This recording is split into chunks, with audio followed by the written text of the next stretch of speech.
Min alleged that another Hybe sub-label, Belift Lab, had been plagiarizing NewJeans through its new girl group Elite.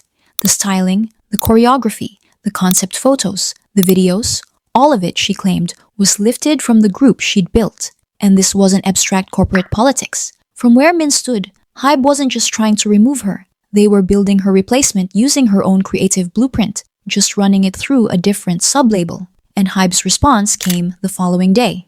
Their official rebuttal argued that casual talk that occurs repeatedly over a long period of time, accompanied by the involvement of third parties, is no longer casual talk but becomes a plan with execution.